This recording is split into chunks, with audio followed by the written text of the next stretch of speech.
जहां जहां मेरी नजर पहुंचती है, लोग ही लोग नजर आते हैं। हेलीपैड भी चारों तरफ से भरा पड़ा है और यहां भी मैं पीछे देख रहा हूं चारों तरफ, इस पंडाल के बाहर हजारों लोग धूप में खड़े हैं। आपका ये प्यार, आपके आशीर्वाद हम सबकी बहुत बड़ी ताकत है।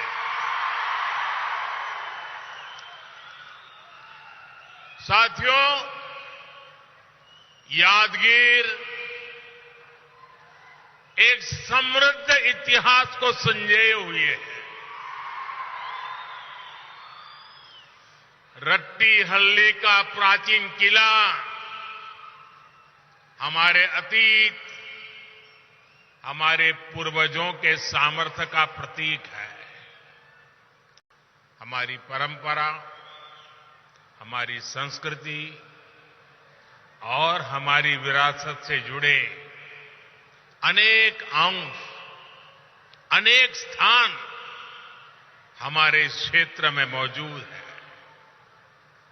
यहां उस सुरापुर रियासत की धरोहर है जिसे महान राजा वेंकटप्पा नायक ने अपने स्वराज और सुशासन से देश में विख्यात कर दिया था। इस धरोहर पर भाइयों और बहनों, मैं आज कर्नाटका के विकास से जुड़े हजारों करोड़ रुपए के प्रोजेक्ट्स आपको सौंपने और नए प्रोजेक्ट की शुरुआत करने आया हूं। अभी यहां पानी और सड़क से जुड़े बहुत बड़े प्रोजेक्ट का शिलान्यास और लोकार्पण हुआ है। नारायणपुर लेफ्ट बैंक कैनाल के विस्तार और आधुनिकीकरण से यादगीर, कलबुर्गी और विजयपुर जिले के लाखों किसानों को सीधा सीधा लाभ होने वाला है। Yadgir village multi water supply scheme से भी जिले के लाखों परिवारों को पीने का साफ पानी मिलने वाला है। सूरत चेन्नई इकोनॉमिक कॉरिडोर का जो हिस्सा कर्नाटका में पड़ता है, उस पर भी आज काम शुरू हुआ है।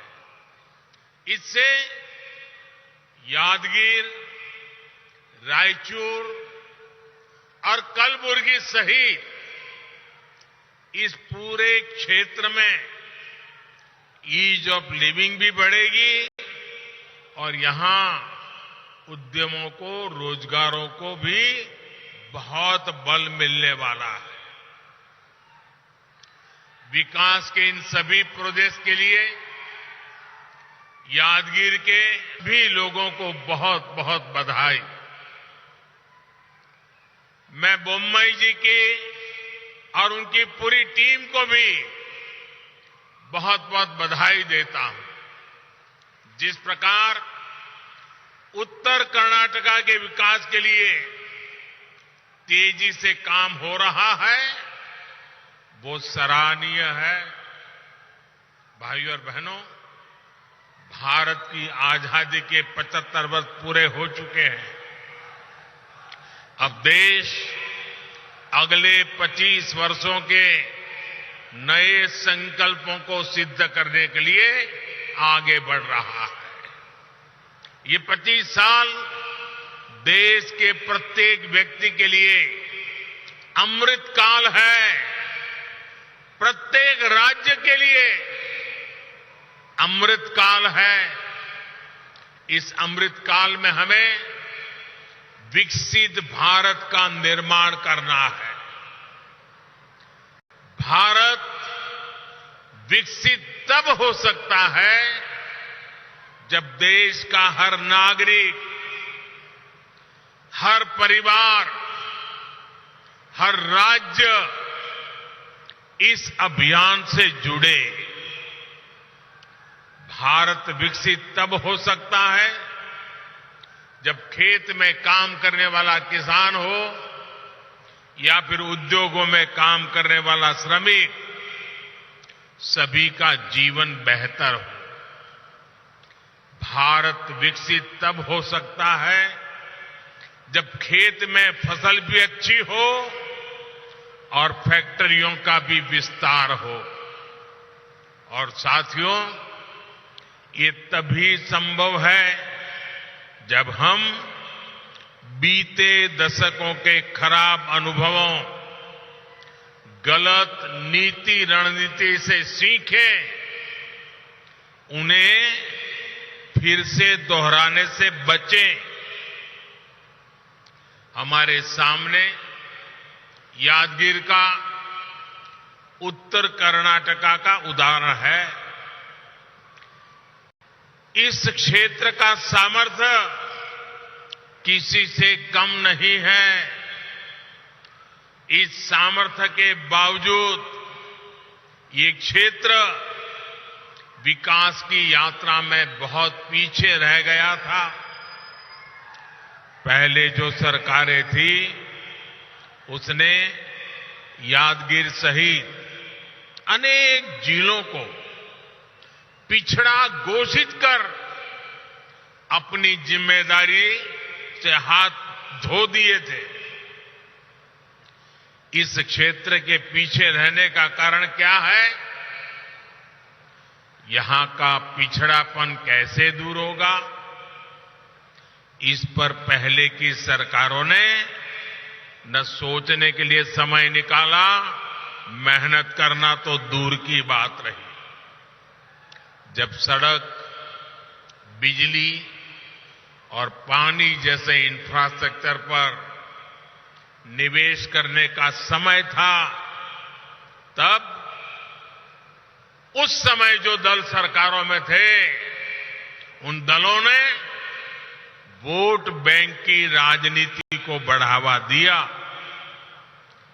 इस जाति, उस मत मजहब का वोट पक्का वोट कैसे बन जाए, हर योजना, हर कार्यक्रम को इसी दायरे में बांध करके रखा। इसका बहुत बड़ा नुकसान कर्नाटका ने उठाया, इस हमारे पूरे क्षेत्र ने उठाया, आप सब मेरे भाइयों बहनों ने उठाया। साथियों, हमारी सरकार की प्राथमिकता वोट बैंक नहीं है। हमारी प्राथमिकता है विकास, विकास और विकास। 2014 में आप सबने मुझे आशीर्वाद दिए, मुझे एक बहुत बड़ी जिम्मेदारी सौंपी। मैं जानता हूं कि जब तक देश का एक भी जिला विकास के पैमाने पर पीछा रहेगा, तब तक देश विकसित नहीं हो सकता। इसलिए जिनको पहले की सरकार ने पिछड़ा घोषित किया, उन जिलों में हमने विकास की आकांक्षा को प्रोत्साहित किया। हमारी सरकार ने यादगीर सहित देश के 100 से अधिक ऐसे जिलों में आकांक्षी जिला कार्यक्रम शुरू किया। हमने इन जिलों में सुशासन पर बल दिया, गुड गवर्नेंस पर बल दिया, विकास के हर पैमाने पर काम शुरू किया। यादगीर सहित सभी आकांक्षी जिलों को इसका लाभ भी मिला है। आज देखिए, यादगीर ने बच्चों का 100% टीकाकरण कर दिखाया है। सालों में 70 लाख हेक्टेयर भूमि को माइक्रो इरिगेशन के दायरे में लाया गया है। कर्नाटका में भी इसको लेकर के बहुत अच्छा काम हुआ है। आज कर्नाटका में माइक्रो इरिगेशन से जुड़े जिन प्रोजेक्ट्स पर काम चल रहा है, उससे 5 लाख हेक्टेयर भूमि को लाभ होगा। डबल इंजन सरकार भूजल के स्तर को ऊपर उठाने के लिए भी बड़े स्तर पर काम कर रही है। अटल भूजल योजना हो, अमृत सरोवर अभियान के तहत हर जिले में 75 तालाब बनाने की योजना हो, या फिर कर्नाटका सरकार की अपनी योजनाएं, इससे जल स्तर बनाए रखने में मदद मिलेगी। भाइयों और बहनों, डबल इंजन सरकार कैसे काम कर रही है, इसका बेहतरीन उदाहरण जल जीवन मिशन में भी दिखता है। 3.5 साल पहले जब ये मिशन शुरू हुआ था, तब देश के 18 करोड़ ग्रामीण परिवारों में से सिर्फ 3 करोड़ ग्रामीण परिवारों के पास नल कनेक्शन था। आज देश के लगभग, ये आंकड़ा याद रखना, हम जब सरकार में आए थे तब 3 करोड़ घरों में, आज देश के लगभग 11 करोड़ ग्रामीण परिवारों के घरों में नल से जल आने लगा है। यानी हमारी सरकार ने देश में 8 करोड़ नए ग्रामीण परिवारों तक पाइप से पानी पहुंचाया है। और इसमें कर्नाटका के भी 35 लाख ग्रामीण परिवार शामिल हैं। मुझे खुशी है कि यादगीर और रायचूर में हर घर जल की कवरेज कर्नाटका और देश की कुल औसत से भी अधिक है। और जब नल से जल घर में पहुंचता है ना, तो माताएं बहनें मोदी को भरपूर आशीर्वाद देती है। हर दिन जब पानी आता है, मोदी के लिए उनके आशीर्वाद बहने शुरू हो जाते हैं। आज जिस योजना का शिलान्यास हुआ है, उससे यादगीर में घर घर नल से जल पहुंचाने के लक्ष्य को और गति मिलेगी। जल जीवन मिशन का एक और लाभ मैं आपके सामने रखना चाहता हूं। एक स्टडी में सामने आया है कि भारत के जल जीवन मिशन की वजह से हर साल 1.25 लाख से अधिक बच्चों का जीवन हम बचा पाएंगे। आप कल्पना कर सकते हैं, 1.25 लाख बच्चे प्रति वर्ष मौत के मुख में जाने से बच जाते हैं, तो ईश्वर भी तो आशीर्वाद देता है साथियों, जनता जनार्दन भी आशीर्वाद देती है। साथियों, दूषित पानी की वजह से हमारे बच्चों पर कितना बड़ा संकट था, और अब कैसे हमारी सरकार ने आपके बच्चों का जीवन बचाया है। भाइयों और बहनों, हर घर जल अभियान डबल इंजन सरकार के डबल बेनिफिट का भी उदाहरण है। डबल इंजन यानी डबल वेलफेयर, डबल तेजी से विकास। कर्नाटका को इससे कैसे लाभ हो रहा है, आप लोग तो भली भांति जानते हैं। केंद्र सरकार किसानों के लिए पीएम किसान सम्मान निधि योजना के तहत 6,000 रुपये देती है।